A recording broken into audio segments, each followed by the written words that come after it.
Hello everybody, and welcome to the Tuesday edition of Video Clips. And as usual, I'll start with a couple of announcements. The first thing is the Stop Talking, Start Doing campaign, which began at the beginning of the year.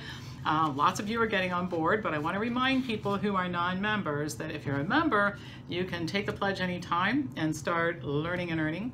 If you're a non-member, this only goes till March 31st. It's a one-time thing at the beginning of every year. You can get involved, but it expires on March 31st. So if you're not a member of Wellness Forum and you want to earn your first gift certificate by taking the pledge, send me an email at pampopper@msn.com. Second announcement, we have 10 new courses this year. My pattern for these courses is to teach them live via teleconference, so you don't have to be in Central Ohio and show up in the office in order to participate. Once I've taught the class, then I videotape it and put it on a platform that's available for everybody all the time. First one up is vaccines, starts next Tuesday. I'm going to be posting videos all year on this platform. I don't think we'll be able to cover everything that there is to cover in the 4 lectures that are scheduled, but I'll keep posting all year. There will be something new to look at all the time. And the other classes are just as exciting that we're offering, plus we have 38 others that we've already videotaped and put on platforms. So information about that, pampopper@msn.com. Okay, so I have a special request to ask my viewers on behalf of one of our very, very key employees here, Kelly Sherman, and her dog, Ringo. So some of you have been watching long enough to remember that I talked about my kitty who had kidney disease, and one of you was so kind to write to me about Astro's oil and the products that are made by this company for kitties with kidney disease. And Schroeder has been taking these products since then, and knock on wood, he's doing really well. And so Kelly's beloved dog, Ringo, who has, I think this dog has 9 lives. He's been through so much. But in any case, he's an older dog, and he has developed some cardiovascular disease. He has an enlarged heart. And so if anybody out there has any great ideas, because I know a lot more about cats and a lot about kidney disease in cats, thanks to many of you who gave me some wonderful ideas about what to do. By the way, Schroeder's getting acupuncture, taking the Astro's oil and the other products offered by this company, getting fluids a few times a week, and so he's, we're doing everything we can to make him have a great quality of life. I'd love to be able to do the same thing for Kelly's dog, Ringo. So if anybody out there has any ideas for what we should be doing for Ringo, he has been coming to work here for, oh my gosh, 12 years, maybe longer now. Everybody in the office, including me, is really attached to him, and we would love to be able to help our friends. So, pampopper@msn.com. All right, so, I talk about why everything is so screwed up and what we have to do about it, and this is another one of those articles I'm going to cover. So this goes back to 1997. Congress passed a law creating clinicaltrials.gov in response to claims that were true that patients were being harmed because companies withheld data showing that the products were useless or harmful. One example that was cited at the time is Paxil, an antidepressant made by GlaxoSmithKline. GSK never released results from clinical trials that showed that the drug was useless and caused suicidal thoughts in teenagers. In the meantime, the company's drug reps were going out and telling doctors that they could prescribe the drugs to adolescents. So initially, this registration process was only required for trials of drugs used in the treatment of serious or life-threatening conditions. But in 2007, the law changed, and sponsors were required to register all trials within 21 days of enrolling the first patient, and then post results, adverse events, and other pertinent information within 12 months of collecting the last patient data. About 326,000 studies have been registered, and results have been posted for roughly 40,000. According to a couple of recent analyses, the drug companies look at the law as a suggestion rather than a rule that they are expected to comply with. An analysis of 4,209 trials due to report between March 2018 and September of 2019 found that only 40.9% made the 1-year deadline, and only 63.8% bothered to report at all. Science reviewed over 4,700 trials and reported similar findings, including that 30 companies, universities, and medical centers never met a single deadline. These included Harvard University-affiliated Boston Children's Hospital, the University of Minnesota, and Baylor College of Medicine, all of which were among the top 50 recipients of grants from the National Institutes of Health.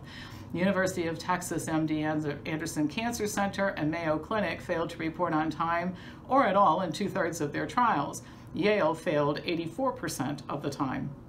Apparently, it's not necessary to comply with federal laws in order to receive funding from the federal government, which just is ridiculous. You'd think that you could at least hold the funding over their heads to get them to do the right thing. All fields of medicine were affected, with some of the missing information deemed essential for patients with conditions like cancer. Researchers identified one delinquent trial in which outcomes between different chemotherapy regimens for lymphoma patients was being evaluated, and then in another, immunotherapy treatment was being compared to conventional treatment for late-stage lung cancer patients. The outcomes of these trials might have been very helpful for patients diagnosed with these types of cancer. At the time that the rules were set in 2007, both FDA and NIH stated publicly that the penalties would be significant, including fines of up to $12,103 per day. But FDA has never done anything about it, and they now say it won't charge any institution until it deliberates about further guidance, whatever that means. Lyric Jorgensen, NIH Deputy Director for Science Policy, reported at an industry conference session that NIH has been, quote, trying to change the culture of how clinical trial results are reported and disseminated, not so much on the, aha, we caught you, as much as getting people to understand the value and making it as easy as possible to share and disseminate results. You know how understanding the value leads to compliance. I mean, the IRS has used this for years in enforcement by helping people understand the value of paying their taxes. They're so much more likely to do it. Patrick McNeely from FDA said that the fact that results were not posted as required at clinicaltrials.org did not mean that an institution had broken the law. So the law requires that the data be posted, but if it's not posted, that doesn't constitute a violation of the law.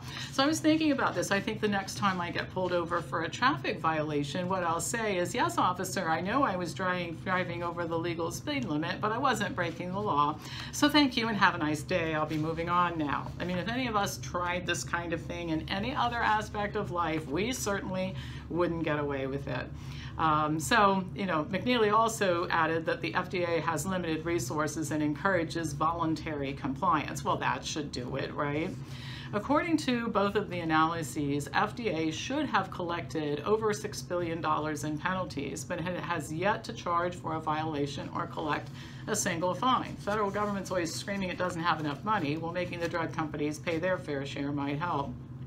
Ben Goldacre, one of the researchers involved in collecting these data, had this to say: the slow, apparently forgiving regulatory approach favored by NIH and FDA will never force such organizations into full compliance, some advocates of clinical transparency say.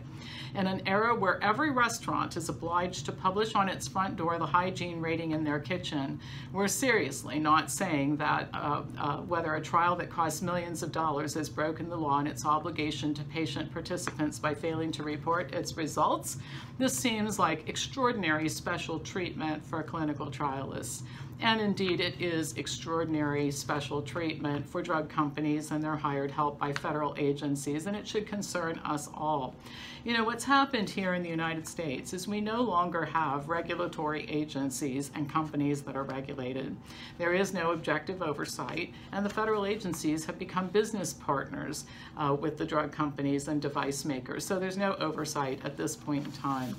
This certainly needs to change. Some of you who have watched me for a long time know that I'm not a fan of big government. I'm not a fan also of no government. Someplace is a reasonable place to land, and I think the first thing that has to be done at some point in time is untangling the complicated financial relationships that the FDA has with the drug companies. In case you're not aware, since 1992, I believe it is, the drug companies have paid FDA to review their products, and they're expected to pay the FDA $1.1 billion in fees this year. And I guess what I'm talking about today, this is what $1.1 billion a year will buy you. And that is truly unfortunate. It should be illegal. All right, as usual, if you're not a subscriber, hit the subscriber button. If you know somebody who would benefit from watching this, pass it on, and I'll be back to you Thursday with more news.